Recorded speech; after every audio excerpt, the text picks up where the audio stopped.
생각해보는 시간입니다. 모든 종교가 추구하는 최고의 가치는 역시 평화겠지요. 최근 개신교 학자들의 신학 연구 모임인 한국문화신학회에서 평화의 신학이란 책을 출간했는데요. 지난 1년간 개신교 학자들이 모여 이 기독교의 신학이 한국 문화와 어떻게 조화를 이루고 한반도 평화에 어떻게 기여할 수 있는지를 여러 차례 토론한 뒤 그 내용을 책으로 낸 겁니다. 이 책의 저자이자 한국문화신학회 회장이고 서울대 통일평화연구원 연구교수로 재직 중이신 이찬수 교수님과 자세한 말씀 나눠보겠습니다. 교수님 어서 오십시오. 네, 안녕하십니까. 예, 네. 반갑습니다. 네. 오랜만에 나오신 만큼 저희 청취자분들께 인사부터 한 말씀 해주실까요?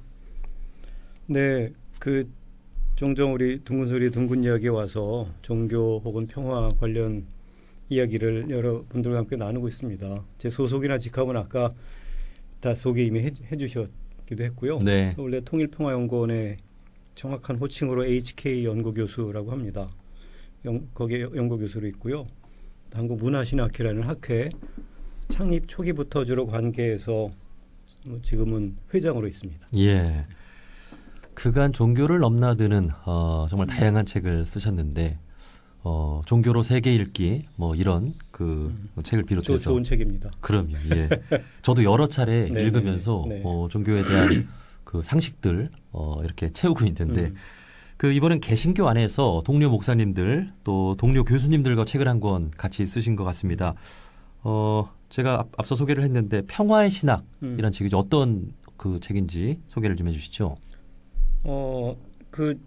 말 그대로 뭐 개신교 가톨릭은 물론이거니와 이슬람도 그렇고 뭐 불교도 그렇고 또 원불교도 그렇고 그 종교들이 지향하는 최종적인 가치가 무엇인가 그것을 평화로 정리할 수 있겠다는 생각을 가지던 차에 또 이 한반도의 평화 관련 이야기가 많이 고조돼 오고 있잖아요. 그래서 이 기회에 정말 평화라는 말은 많지만 기독교적으로 혹은 또 신학적으로 평화가 무엇인지 어떤 관점으로 정리할 수 있을지 여러분들이 고민해보고 자기 전공별로 하나씩 정리한 책이에요. 그래서 한 권으로 묶었죠. 네. 그러니까 이 기독교의 신학이라고 하는 것이 어떻게 평화를 말하고 있는가 한번 우리가 여러 학자들이 모여서 논의해보자 한 내용을 책으로 내신 거죠. 이 한국문화신학회라는 곳이 또 참으로 뜻깊은 모임이라는 생각이 듭니다. 네. 한국 문화와 그야말로 신학이 만난다라는 거잖아요. 어떤 좀 의미일까요? 학회 이름에 들어있는 대로 한국 문화, 그러니까 사실 한국 문화라는 것도 뭐 종교 문화, 무슨 정신 문화, 대중 문화, 뭐 여러 가지 아주 포괄적인 언어죠. 근데 한국 문화라고 할 만한 그 내용을 신학의 소재로 삼아서 기독교 신학이 한국 문화의 심층에도 그렇고 또 표층에도 모두 어울리는 학문이 될 수 있도록 한국적 신학을 만들기 위해서 고민하는 학자들의 모임이 바로 한국문화신학회인데요. 이게 우리 지금 이 프로가 수요 특강 아닙니까? 예. 약간 특강의 느낌을 가지고 죄송합니다. 제가 뭐 약간 가래가. 말씀드리면 원래 신학이라고 하는 것이 우리말로 풀면 신에 관한 학문쯤 돼요. 신에 대한 말이죠. 그렇죠. 그런데 영어로 theology라고 하는데 theo가 그리스어 테오스에서 나온 말이고 로지는 로고스에서 나온 말인데 신에 관한 말이에요. 그런데 누가 하냐면 인간이 하는 말이란 말이에요. 그러니까 인간이 하는 말이란 아무리 신에 관해 얘기를 한다 그래도 정치나 경제, 뭐 사회, 문화 아주 전반에 영향을 받고 그 언어를 쓰는 사람들에게 알아들을 수 있는 언어를 구사할 수밖에 없잖아요. 그래서 문화신학회라는 곳에서는 이러한 원리를 늘 의식하면서 신학자들 간의 학문적 교류를 해왔고 바로 정치나 경제, 사회, 문화 특히 이제 문화에 초점을 두고 있습니다만 여기에 어울리는 한국적 언어를 신학적 언어를 찾는 작업을 한 15년 정도 됐네요. 15년 정도 해오고 있어요. 근데 가령 한국 혹시 익숙치 않으실 수도 있으시겠습니다만 한국에서 생겨난 세계인이 주목할 만한 신학이 있어요. 그게 하나가 이제 토착화 신학이고 네. 하나가 민중 신학이거든요. 이제 한국 안에서 자생한 신학이죠. 그런데 이 민중 신학은 좀 정치적 강조점이 크고 토착화 신학은 이제 문화, 종교, 다양한 종교를 어떻게 신학적으로 이해하고 소화하고 정리할 것인가에 초점을 둔 신학인데 이 정치적 민중신학과 종교적 토착신학을 잘 종합하면서 정말 한국적 신학을 만들어보자 이런 취지로 1994년도에 한국문화신학회가 생겼거든요. 네. 그래서 뭐 그 전에는 학술지도 계속 발행을 했는데 너무 몇 명 소수 전문가만 읽는 학술지 말고 대중과 함께 호흡하는 문화를 확산시키자. 그래서 한 10여 년 정도부터는 대중성이 높은 단행본 중심으로 출판하고 있어요. 그래서 뭐 세월호 관련 신학을 내기 세월호 신학, 뭐 소수 성소수자, 예를 들면 난민, 가난한 사람 뭐 등등 소수자를 다룬 소수자의 신학, 또 한류를 다룬 한류 신학 이런 걸 다루다가 이번에 이제 평화를 집중적으로 조명해서 평화에 관한 신학을 낸 거거든요. 네. 그러니까 기독교 신학이라고 하면 그 2000년 전 이스라엘 땅에서 하나님을 믿는 또 예수를 따르는 사람들의 글이잖아요. 이제 성경 내지는 그렇죠. 성경이 예. 그런 거죠. 그것이 오늘날 한국 문화와 좀 대화할 수 있는 그 장을 열어놓은 것이 바로 그렇죠. 이 한국문화신학회가 아닌가. 기독교라고 하는 종교는 유대교에서 나왔거든요. 유대교 언어에 익숙하고 유대인들에게 아하 우리가 이런 말 쓰면서도 깊은 의미가 이런 거였구나 하는 것을 좀 깨닫게 하면서 기독교라는 새로운 종교가 나왔는데 그 언어가 당시 이스라엘이라는 토양에 어울리는 언어였던 것처럼 그거 한국에 건너왔으면 한국인에게 어울리고 한국의 오랜 정신문화에도 어울리고 한국 사람들이 알아듣는 언어를 써야 되지 않겠나. 네. 그래서 그런 그래야 정말 신학의 보편성을 확보하는 거고 또 당연히 그 속에는 종교 간 대화를 전제로 하는 거죠.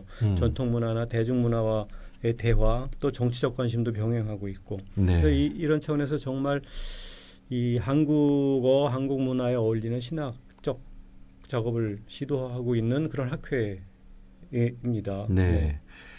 그 이제 기독교는 세계적인 종교가 됐잖아요. 네.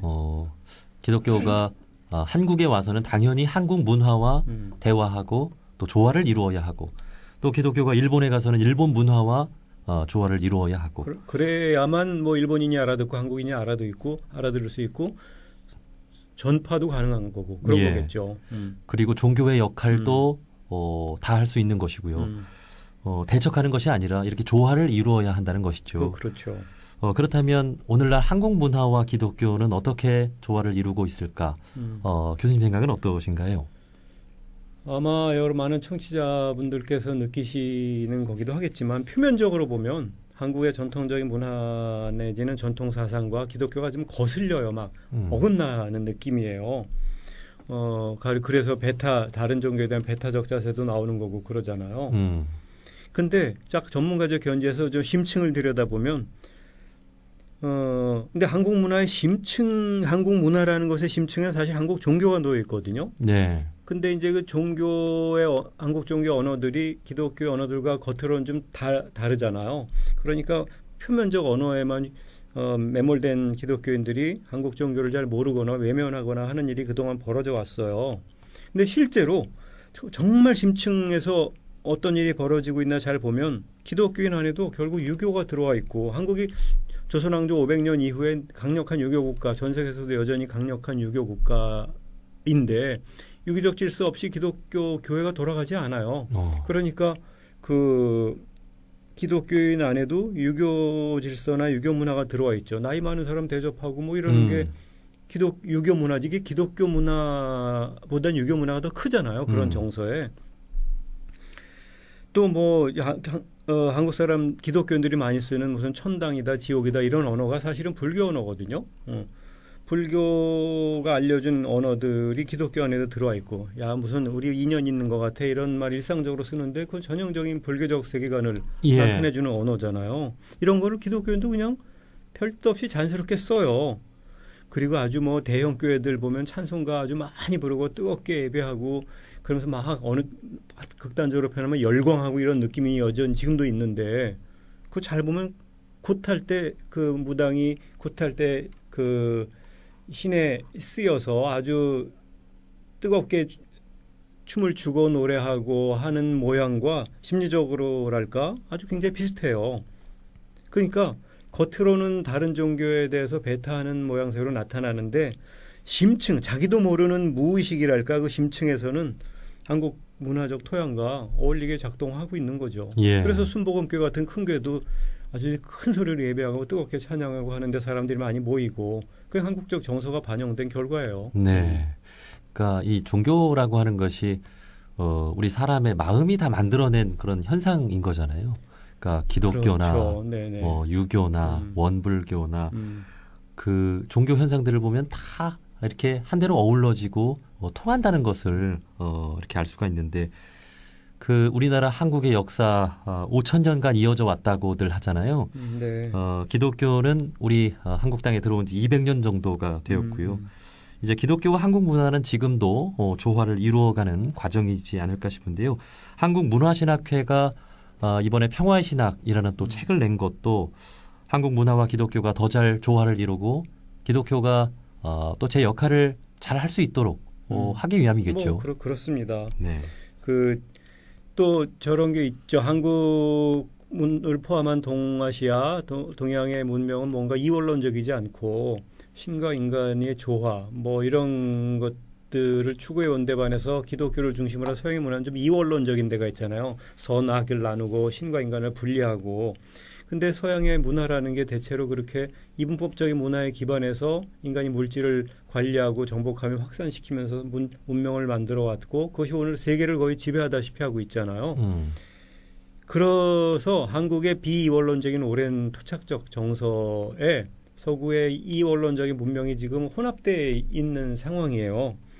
그런데 이게 장기적으로는 한국 문화를 더 풍성하게 해주고 또 다른 외국에도 이 한국 문화의 독특성을 좀 더 확산시킬 수 있는 아주 종합적 현상이 지금 한국 안에서 벌어지고 있는 일이라고 생각이 들고 그래서 문화신학도 결국은 한국의 오랜 종교적 전통, 심층적인 문화 이런 것과 서양의 이원론적인 문화가 적절히 결합돼서 이원론이라고도 할 수 없고 단순히 이론론이라고만 할 수 없는 아주 종합적인 어떤 학문 체계 이런 것을 좀 만들어 보려는 중이랄까요? 뭐 그런 과정이 있습니다. 예. 네.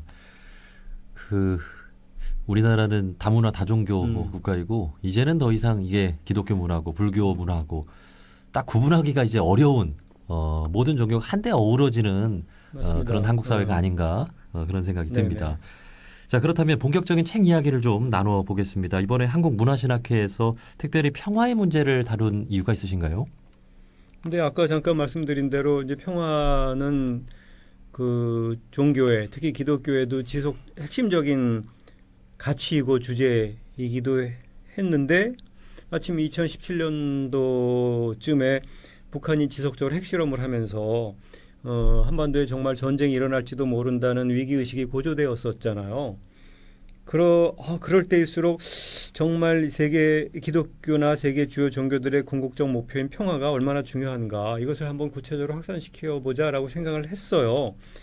그러던 차에 작년 2018년 1월에 북한의 김정은 국무위원장이 신년사에서 평창올림픽에 참가 의사가 있다라고 얘기를 했고 문재인 대통령이 바로 받아서 그러면 올림픽 기간 중에 한미 연합 군사훈련을 연기하자. 왜냐하면 한국과 미국의 연합 군사훈련은 북한이 내내 반대하던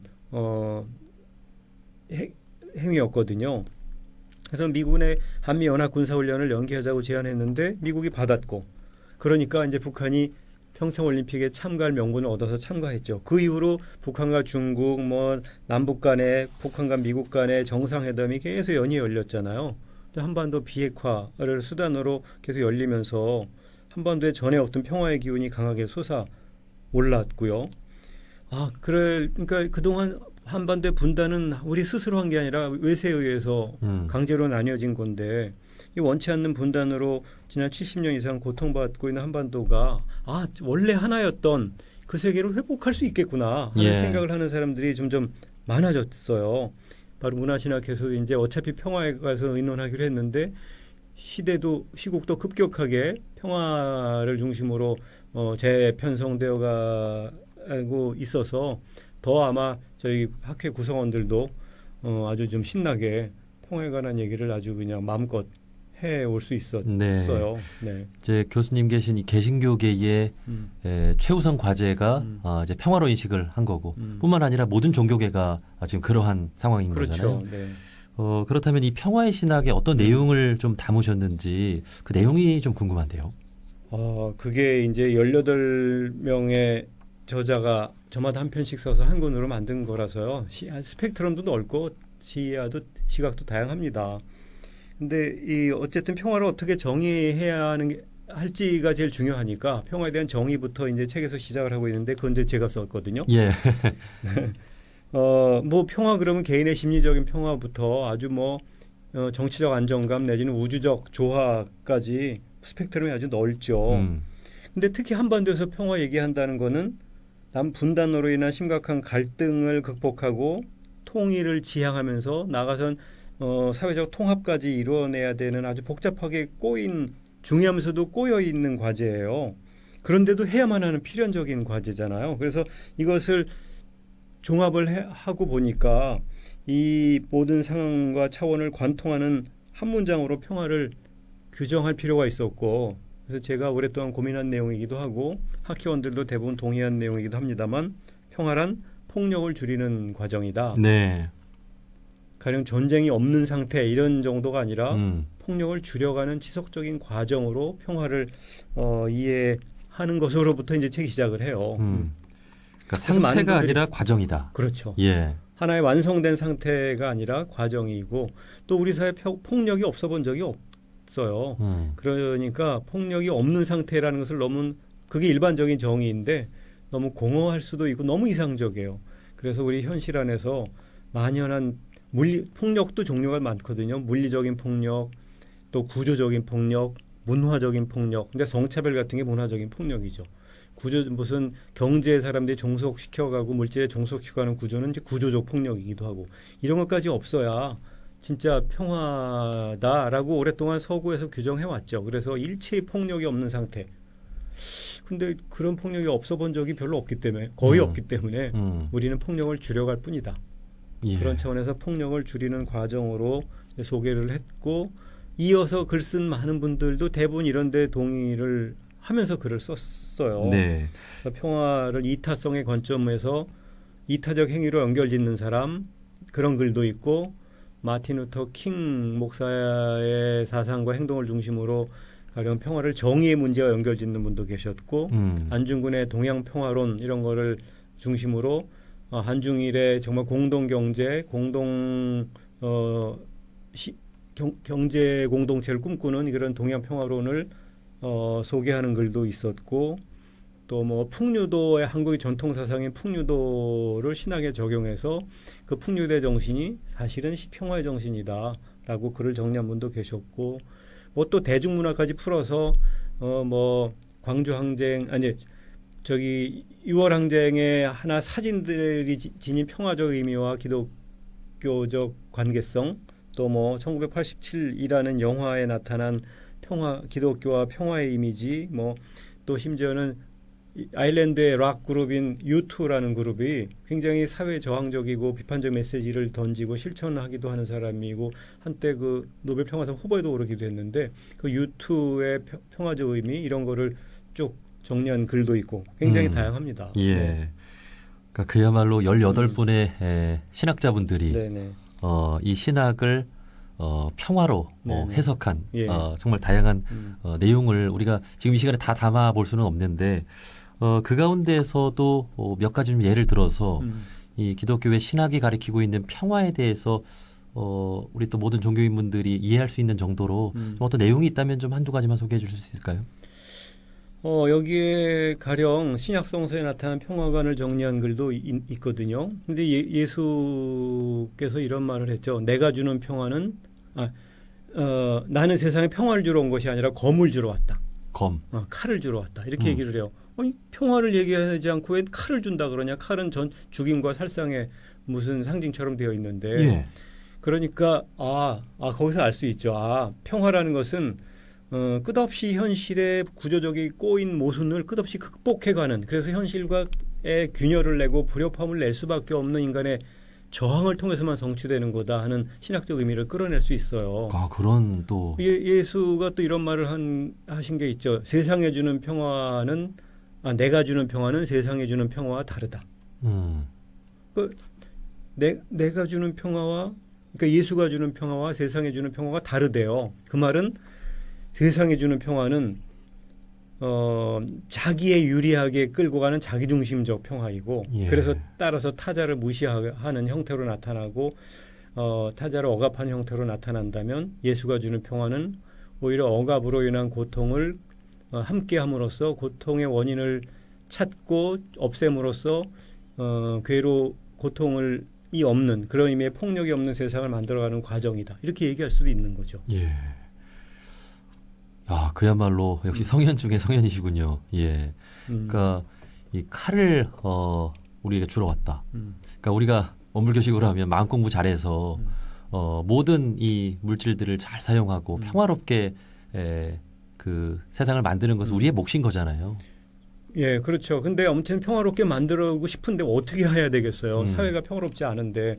그러면 어쨌든 저항을 해야 돼요. 근데 저항이 물리적인 폭력, 전쟁하는 형태의 저항이 아니라 가능한 비폭력적인 저항을 해야 되는 거죠. 예. 근데 저항을 한다는 것은 그것을 저항의 행위를 칼이라는 형태로 예수는 표현한 거예요. 그러니까 지금의 폭력적인 구조 속에서 이 저항, 끝없이 저항으로써 폭력을 없애가는 것이 진짜 평화다 이런 얘기를 하시려고 했던 거라고 이제 신학자들이 해설을 하고 그게 우리 책의 일부 그런 내용이 들어있기도 합니다. 네. 그 지금 교수님께서는 이제 이웃 종교인 분들과도 정기적으로 평화를 위한 대화 모임을 갖고 계시는데 이런 신학적인 평화관이 또 이웃 종교인 분들과도 통하는 부분들이 많이 있겠습니다. 네, 물론이죠. 그 사실 저희 한국문화신학회라고 그랬고 처음에 소개를 뭐 개신교 안에서 평화의 문제를 신학적으로 정리했다고 얘기했는데 문화신학회 회원 중에 가톨릭 신자도 있어요. 가톨릭 신학자 여기에도 지금 박문수 박사님 가톨릭 신학자시고 김혜경 박사님도 가톨릭 신학자신데 우리 회원으로 같이 해서 글 한 편씩 쓰셨고 그 또 원불교 교모님도 계시고. 그래요. 네. 예. 전철호 교모님이라고 젊은 지금 열심히 종교와 평화의 관계에서 연구하고 활동하고 있는 이분도 문화신학 회원이에요. 네. 그래서 늘 원래 발표회 때 발표도 하고 뭐 제가 또 저에겐 또 이제 인생이나 여러 가지 학문적으로 후배기도 하니까 제가 이런저런 서로 이제 도와주기도 하고 하는 중이거든요. 그래서 이 종교 간 대화를 그건 너무 기본이고 학회의 구성 자체도 개신교인 아닌 분들도 포함되어 있는 아마 한국의 전국에서 유일한 신학회일 거예요. 예. 그러니까 한국 문화 신학회잖아요. 그렇죠. 그러니까 한국 문화에는 다양한 또 종교를 배경으로 해야 하니까. 그렇죠.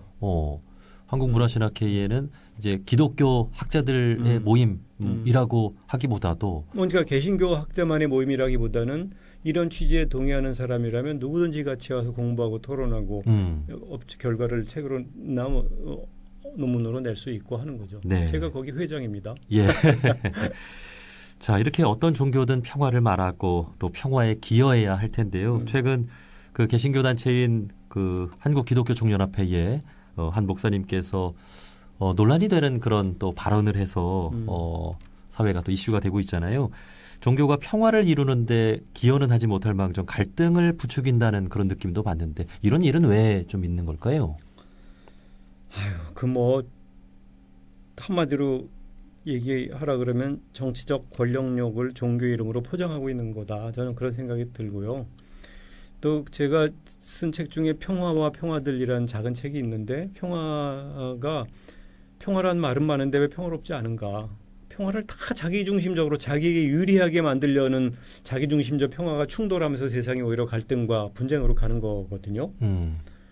그러니까 그 가령 지금 뭐 안기총의 대표회장 되는 목사 그 양반도 전형적으로 자기 개인에게 유리한 이런 평화를 상상하고 거기에 어울리지 않으면 적으로 규정하고 뭐 대통령이 뭘 얼마나 잘못했다고 하해라 이런 말을 그렇게 노골적으로 하는 이면에는 자기를 돋보이게 해서 뭔가를 어떻게 하려는 저희가 있는 거다. 저는 그렇게 판단합니다. 네.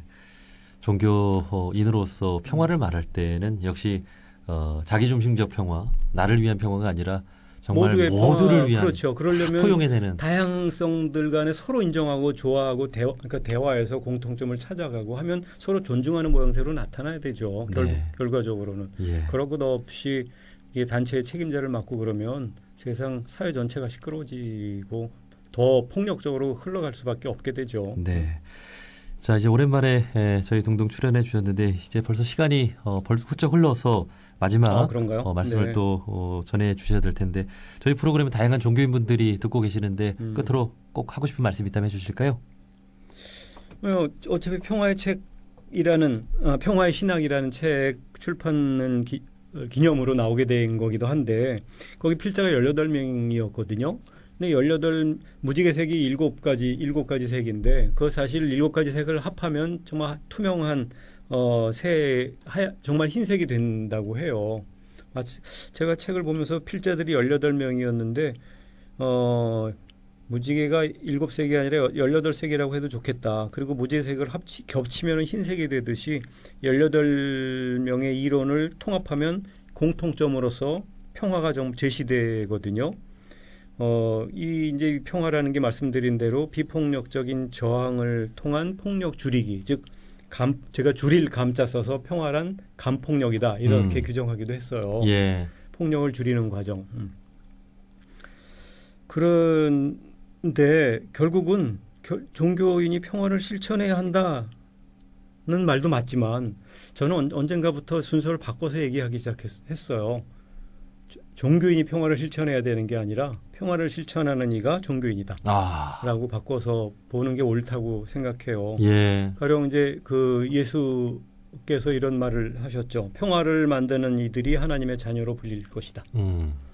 하나님의 자녀가 평화를 실천하는 게 아니라 평화를 만드는 이들, 피스메이커스, 평화를 만드는 이들이 하나님의 자녀다. 이렇게 거꾸로 얘기하거든요. 네. 좀 딱 맞아요. 그래서 내가 어느 종단에 속했고 어느 조직에 속해서 무슨 말을 쓰느냐보다 더 중요한 것은 그 근본 정신, 그것이 만약에 평화라면 평화를 현장에서 생활에서 즉 폭력을 줄여감으로써 평화를 그만큼 이루는 분들이 그게 기독교인이고 불교인이고 원불교도고 나라는 생각을 한결같이 갖고 있고 예. 그런 말씀을 꼭 드리고 싶네요. 아마 우리 동동 청취자분들 또 깊이 공감하실 것 같습니다.